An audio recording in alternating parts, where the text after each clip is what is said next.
2023년도 수고 많으셨습니다. 2024년도 하나님의 은혜와 평강으로 충만하시기를 예수님의 이름으로 축원합니다. 우리 옆에 분하고 아직 새해 30분 남았지만 인사할까요? 하나님의 축복으로 충만하시길 바랍니다. 다시 하겠습니다. 나보다 잘 되시기 바랍니다. 왜 웃으세요? 그거는 좀 그렇죠. 여러분 조금 있으면 새해가 다가옵니다. 여러분 새해 다가오는 게 어떻게 좋으십니까? 그 숫자가 바뀌고 뭐 나이를 한 살 더 먹고, 근데 나이를 한 살 더 먹는다는 건 위대한 일이죠, 여러분. 왜냐하면 365일을 그야말로 8,760일, 2024년도에는 2월 29일까지 있어요. 그러니까 8,784시간, 그러니까 8,760 곱하기 60분 하면 얼마예요? 52만 5,600분이에요. 맞나? 우리가 한 해를 지나기 위해서는 50만 분이 넘는 시간을 보내야 됩니다. 여러분, 세계적인 100m 선수가 1초를 단축을 못합니다. 여러분, 1초 가지고 세계적인 선수인가 아닌가가 단축이 되는데, 여러분 우리가 그 많은 시간을 보내야 1년을 보낼 수 있었습니다. 기적과 같은 일이죠. 그런데 여러분, 시간이 지나고 우리가 이제 나이가 들어간다는 것은 단순히 이제 숫자적인 그 나이가 더 많아진다는 것을 의미하는 것은 아닙니다. 나이가 들어간다는 것은 이제 하나님 안에 있지 않으면 나이가 들 때 나타나는 특징은 무엇인가? 그럼 점점 기대가 없어져요. 그만큼 다 해본 거죠. 다 맛있는 것도 먹어보셨고 드셔보셨고 뭐 멋진 데도 다 많이 가보셔서 이제 리액션이 안 나와요. 다 해본 거거든요. 근데 어리고 젊다는 것은 해본 것이 없기 때문에 그것들을 받아들일 때 놀라고 이제 리액션이 크죠. 그런데 여러분, 이게 시간이 지나가다 보면은 점점 이제 별로 기대하지 않게 됩니다. 작심 삼일이죠. 새해 계획 세우셨습니까? 이것도 초반에나 하는 거지, 작심하다가 안 되면 낙심하고 포기하고 이렇게 이제 반복이 되니까 포기와 체념을 이제 하게 됩니다. 이제 점점 시간이 지나면 처음에는 누구나 다 기대를 하고 새해를 시작합니다. 목표도 세우죠. 그런데 이것이 목표가 진행되지 않고 계속해서 나 자신과 또 삶의 여건 가운데 실망을 하다 보면은 이게 기대를 하지 않게 됩니다. 그래서 나이가 들어간다는 것은 단순히 숫자적으로 나이가 많은 것을 의미하지 않고, 여러분 10대건 20대건 중요하잖아요. 내년이 오는 것에 대해서 별 기대가 없다. 그러면 이제 전문 용어로 뭐라고 하는지 아십니까? 10대, 20대 얼마나 파릇파릇하고 그래요, 여러분. 근데 새해가 오는 게 기대가 안 돼. 그러면 애 늙은이라고 합니다. 근데 여러분, 새해가 됐는데 나이와 상관없이 막 기대가 되고 막 설레고 그러면 여러분, 이 사람을 가리켜서 믿음이 있다라고 얘기를 하고 있습니다.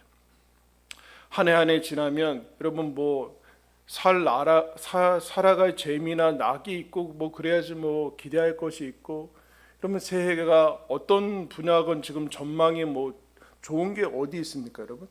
좋은 분야가 없으니까 다 그냥 회색 전망과 어두움 가운데 이제 관측을 하게 되는데, 그때 우리는 기대할 이유들이 없어지는 것을 봅니다.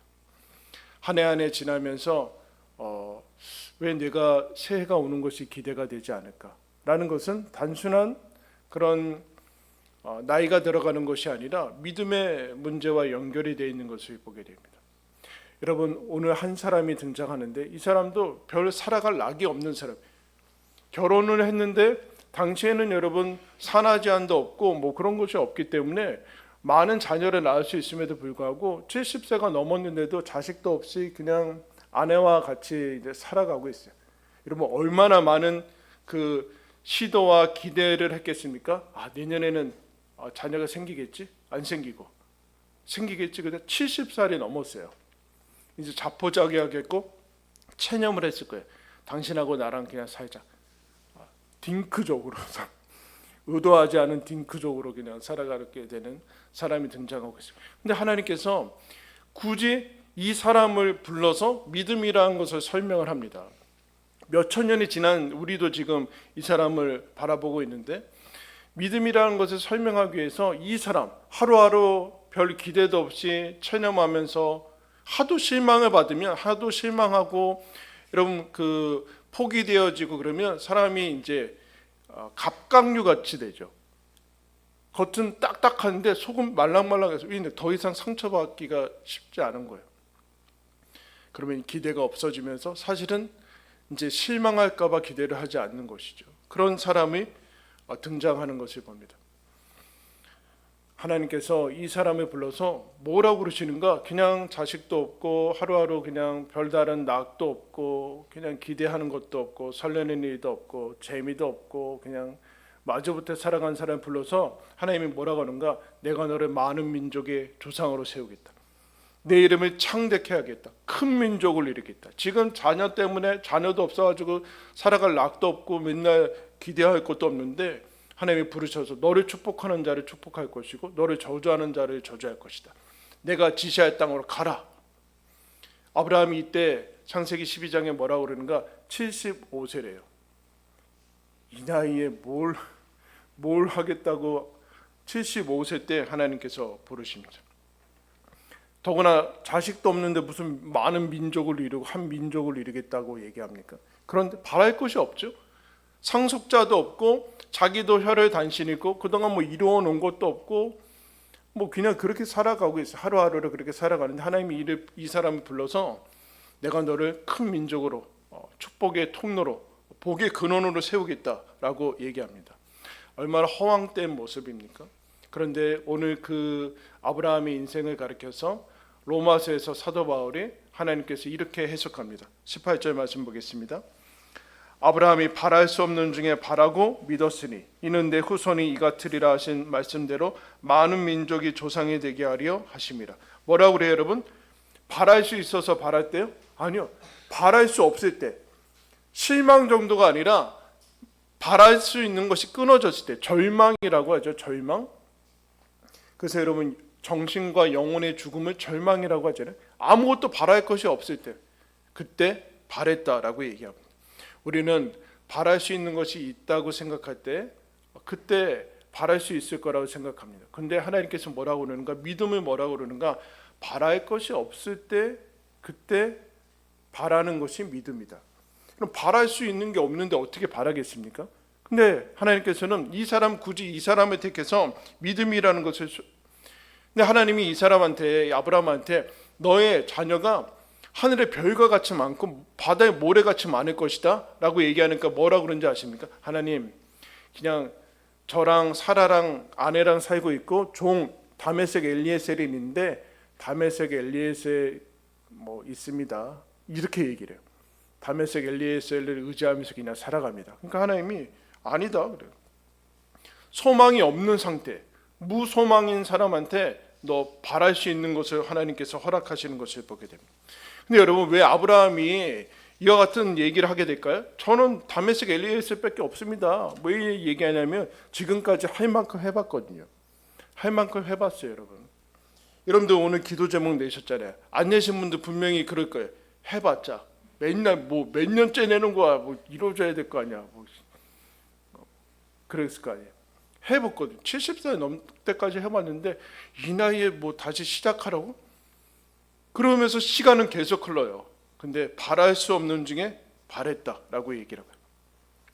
자기가 할 만큼, 자기 경험과 자기의 할 만큼 했던 것과 이력과 경력과 자기 생각으로는 더 이상 바라면은 상처만 받는 거예요. 근데 하나님께서 그를 부르시면서 하나님의 약속을 선포하십니다. 그러니까 아브라함이 뭐라고 하는가? 바랄 수 없는 중에 바랬다. 이 중요한 겁니다, 여러분. 바랄 수 없는 중에 바랬다. 그러면 그에게 아직도 어떤 능력이 남아있는 것인가? 하나님께서 새롭게 역사하실 것인가? 라고 얘기하는데 19절에 더 나아가시죠. 그가 100세나 되어 자기 몸이 죽은 것 같고 사라의 태가 죽은 것 같음을 알고도 믿음이 약하여지지 아니하고. 아브라함이 부름 받은 다음에 이삭을 언제 주냐면 100세 때 주십니다. 무려 25년 동안 하나님이 계속 실망시키세요. 올해인가? 올해 계속 그러다가 언제까지 가냐면은 아브라함이 99세, 사라가 89세. 그때까지, 그러니까 모든 인간이 출생할 수 있는 몸의 기능을 다 상실할 때까지 하나님이 그냥 기다리고 계세요. 그리고 99세 때 나타나서 뭐라고 하시냐면은 내년에 아들을 낳을 것이다. 그러니까 아브라함이 뭐라고 하는지 아십니까? 사라는 웃어요. 비웃어요. 그래서 이삭이 웃음이에요. 이삭이라고 짓지 마세요, 이름. 속으로 웃어요. 이제 나타나가지고 내가 괜히 75세 때 미쳤다고 따라왔지. 무슨 민족의 조상은 이름이나 바꿔야지. 이름이나. 자식이 한 100명 있어야지 민족의 조상이지. 무슨 자식이 이스마엘 중간에 낳는데 그것도 86세나 돼가지고 나와서 이제 아무런 그 아기를 낳을 수 있는 능력이 없는데, 그러니까 아브라함이 뭐라고 하는지 아십니까? 이번에는 이스마엘이나 잘 살기 원합니다. 아까는 종 다메섹 엘리에셀이 있습니다. 이번에는 이스마엘이나 잘 살기 바랍니다. 아니, 내년에 낳을 아들하고 내가 언약을 세우겠다. 그렇게 얘기해요. 근데 여러분, 아브라함이 전혀 바랄 수가 없죠. 왜냐? 이미 아기를 낳을 수 있는 능력이 다 없어졌잖아요. 여러분, 우리가 왜 실망하고 아예 기대를 하지 않습니까? 내 조건, 내 능력, 내 상황, 내 여건, 내 모든 것들을 보면 소망할 수 있지 않기 때문에 그렇습니다. 근데 하나님은 그것을 믿음이라고 하지 않습니다. 거기에 근거하지 않는다라고 얘기하고 있어요. 이성적으로, 과학적으로도 아무런 일들이 일어날 일이 없어요. 근데 여러분 생각해 보세요. 예수님이 이 땅에 태어날 때 왜 굳이 동정녀에서 탄생해야 됩니까? 그때 마리아한테 나타나서 너가 아들을 낳을 것이니 이름을 예수라 하니까 마리아가 뭐라고 그래? 저는 아직 정혼만 한 거지 결혼하지 않았습니다. 어떻게? 그러니까 가브리엘이 뭐라고 그래요? 하나님의 말씀은 능치 못함이 없다. 너 아기 못 갖는 세례 요한 그 부모도 못 가졌는데 가지지 않았느냐? 그러니까 너도 가지게 될 것이다. 중요하지 않다라는 거예요. 그래서 마리아가 이렇게 고백하죠. 대저 하나님의 모든 말씀은 능하지 못함이 없느니라. 마리아가 이르되 주의 여종이오니 말씀대로 내게 이루어질 것입니다. 여러분, 이게 예수가 잉태되는 지점이에요. 각자에게도 마찬가지예요.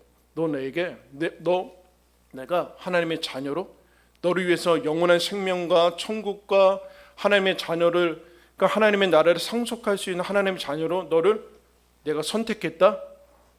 이게 믿음의 하나님께서 각자에게 찾아가시는 방법이거든요. 그때 영접한다는 것은 무슨 뜻인가?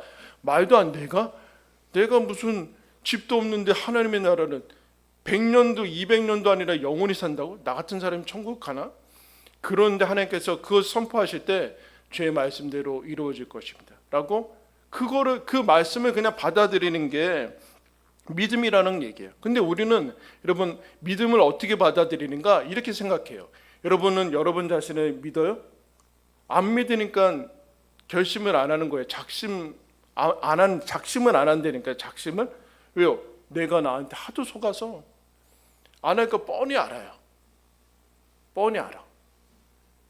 내가 나를 믿지 않고 있어요. 그러니까 이거를 예수 믿는 것과 혼동해서 예수님 말씀은 맞고 예수님은 뭐 하나님이고 전능한 거 그건 좋은데 예수님을 믿는 나를 못 믿으니까 예수님이 아무리 얘기해도 흔들리는 거예요. 이게 믿음하고 혼동하고 있어요. 예수 믿는 나를 믿는 게 기독교가 아니에요. 예수 믿는 나를 신뢰하는 거, 예수 믿는 내가 천국 가고 그런 게 아니라 하나님이 가게 하신다니까 그걸 믿는 건데, 그 믿는 내가 믿을 수 없어요. 내가 나를 신뢰할 수 없어요. 몇몇 잘난 사람은 자기가 뭐 자신감이 있어가지고 그걸 신뢰해가지고 자꾸 그러는데 그것 가지고는 안 돼요. 아브라함은 그 얘기하는 거예요. 내가 나를 봤어도 아기를 낳을 수 없고 지금 이 모양 이 꼴이고 그런데 무슨 자꾸 하나님께서 바다에 모래같이 자녀를 많게 해주시겠다는 얘기인가? 근데 여기에 뭐라 그래요? 믿음이 약하여지지 않고. 왜요? 하나님께서 하나님의 약속을 이루신 것은 하나님의 능력이 필요한 거지 내 능력이 필요한 것은 아니다. 내 조건이 필요한 것은 아니다. 예수가 잉태되는 것도 그렇고 그 다음에 모든 영역도 다 마찬가지다. 근데 우리는 조금 남아있어서 그것 때문에 내가 어떤 일이 이루어진다라고 자꾸 착각을 하게 돼. 그러니까 아예 아기를 낳을 수 없을 때 이삭을 주십니다. 그래서 믿음이라는 것을 설명해 나가세요. 믿음이라는 것. 믿음은 너에게 근거하지 않는다. 너에게 근거하지 않고 하나님의 약속에 근거한다. 그러니까 너가 어떤 조건이냐에 따라서 믿음이 흔들리는 것은 너는 지금 아직 하나님이 믿는 너를 신뢰하는 거지 하나님이 믿는 것은 아니다. 그러니까 이쪽으로 빨리 넘어오셔야 돼요. 이쪽으로 빨리 넘어오셔야 돼요. 자기 자신을 바라보면서 우리 자신을 바라보면 뭐밖에는 없어요? 우리는 천국 갈 수 있는 근거가 없다니까요. 자기 의를 생산해 내겠다는 거예요. 한순간에 실패하면 그 의를 어떻게 할 것입니까? 아브라함이 여기에 믿음이라는 것을 가지고 있어요. 출발 자체가 하나님이 나를 75세 때 부르시고 자녀가 없는데 민족의 조상으로 세운다고 얘기해. 하나님이 하시겠다는 것이구나. 내 조건과 자격은 별로 도움도 아예 없는 게 낫구나. 그렇게 생각하는 거죠. 근데 그 다음에 문제예요. 20절 말씀에 보면 믿음이 없어 하나님의 약속을 의심하지 않고 믿음으로 견고하여져서 하나님께 영광을 돌리며 약속하신 그것을 또한 능히 이루실 것을 확신하였으니 그러므로 그것이 그에게 의로 여겨졌느니라.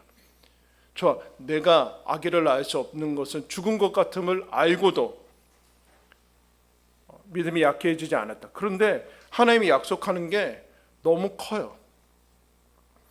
자식이 10명도 아니고 100명이나 뭐 그런 것도 아니고 민족의 조상으로 세우고 하늘의 별과 같이 한다니까 너무 허황돼 보여요. 우리에게 100세나 200세나 뭐 그렇게 살게 해준다면 여러분 사람 지금 아마 훨씬 더 많이 몰려왔을걸요. 교회에 수많은 사람들이 저기 가면 200세까지 산다면서 엄청 몰려왔을 거예요. 근데 하나님이 영생을 준다니까 이게 뭐 난 지금 100년도 못 사는데 무슨 영생이냐. 그렇게 지금 얘기하는.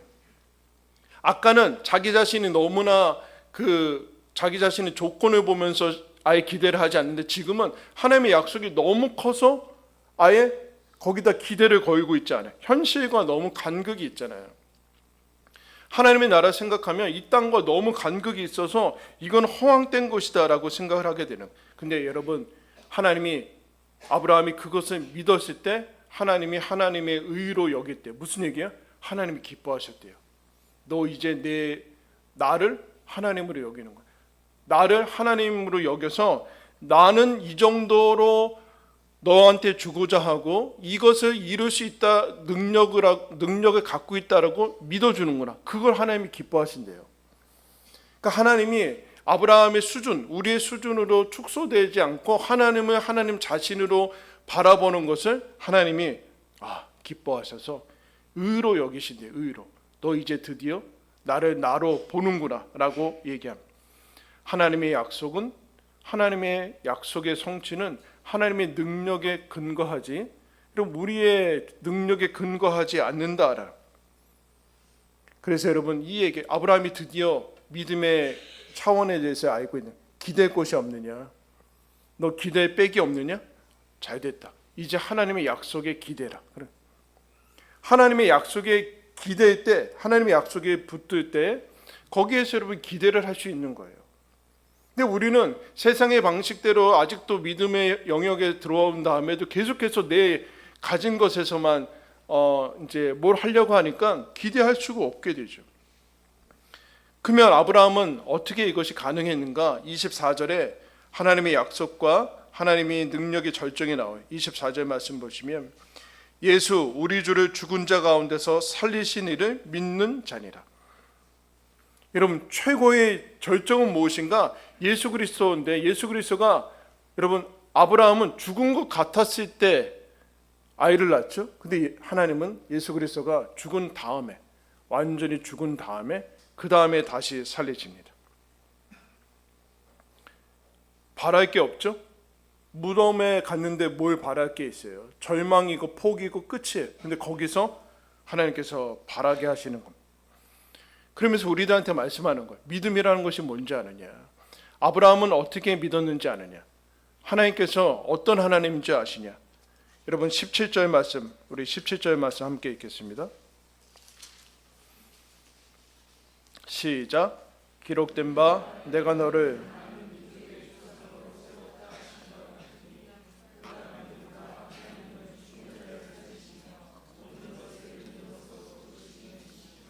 이런 뭐요? 아브라함이 뭘 믿었대요? 하나님을 믿었대요.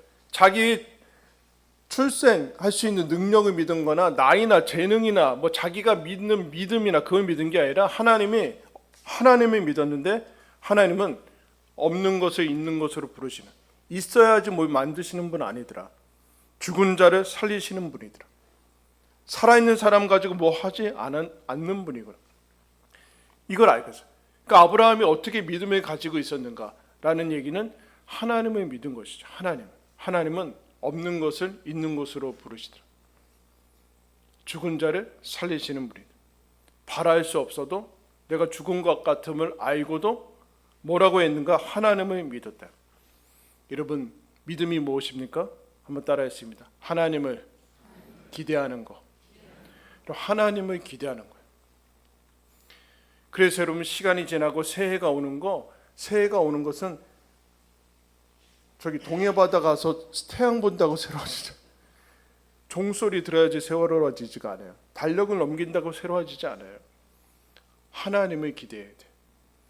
내가 만든 소원이나 아니면 내 능력에 근거한 어떤 허황된 꿈을 기대하는 것이 아니라 하나님을 기대. 그게 여러분 기독교. 그게 신앙이에요. 소망이 어디서부터 생기는가? 하나님을 기대하는 자리에서 소망이 피어납니다. 어떤 상태에서요? 바랄 수 없을 때에도 상관없어요. 바랄 것이 없을 때. 아무것도 없고 다 끊어진 것을 알고도 돈도 백도 배운 것도 내 능력도 아무것도 없어 있으나 없으나 상관이 없듯 그때 하나님을 바라보라. 하나님께서 일부러 이 아브라함을 택해서 믿음이 무엇인지를 여러분 설명해 주십니다. 바랄 수 없느냐? 그때 바라는 것이다. 그때 바라면 돼. 뭘 바라느냐? 하나님을 바라. 제가 가진 것이 없는데요, 너 가진 것으로 근거하지 않고 약속을 붙들어야 된다. 사랑하는 성도 여러분, 2024년도가 이제 새롭게 다가오고 있습니다. 여러분 하나님이 기뻐하라고, 우리에게 기뻐하라고 우리에게 생명과 살아갈 기회를 주셨습니다. 우리에게 삶을 살아가라고, 그리고 시간과 사랑할 기회를 여러분 허락해 주셨습니다. 여러분 어쩌면 올해 우리가 자주 쉽게 빠졌듯이 그냥 체념하고 살던 대로 살고 낙심하고 포기하고 그렇게 살아가는 것이 훨씬 쉬울 수 있습니다. 어려운 일은 그대로 있을 것이요, 또 감당할 수 없는 일들도 분명히 있을 겁니다. 그때 여러분 우리가 하나님을 기대하지 않고 그냥 체념하고 실망할까 봐 움츠러거리고 겉을 딱딱하게 하면서, 그게 여러분 어떻게 보면 더 쉬울지 모르겠습니다. 그런데 하나님께서 오늘 우리들한테 뭐라고 하셔? 바랄 수 없느냐? 상황이 어려우냐? 그때 하나님을 바라는 것이다. 하나님이 너에게 하나님의 약속을 이루어 가실 것이다. 무덤을 넘어서도 이루어 가실 것이다. 여러분 그래서 몇천 년이 지난 우리와 아무런 상관이 없는 아브라함이 지금도 얘기되어 있는 것입니다. 사랑하는 성도 여러분, 삶이 어렵고 힘들고 우리의 전망이 어두울지라도 그러나 바랄 수 없는 중에 하나님을 기대합시다. 그럽시다. 하나님을 기대하고 2024년도 하나님을 기대하는 한 해로 충만하게 저와 여러분이 다른 것은 없을지라도 나는 하나님을 기대한다. 내가 보기에도 스스로 한심해도 그러나 하나님을 기대한다. 하나님이 그것을 기쁘게 여기시고 역사하실 것이다 라는 믿음으로 올 한 해를 달려가시기를 예수님의 이름으로 축원합니다.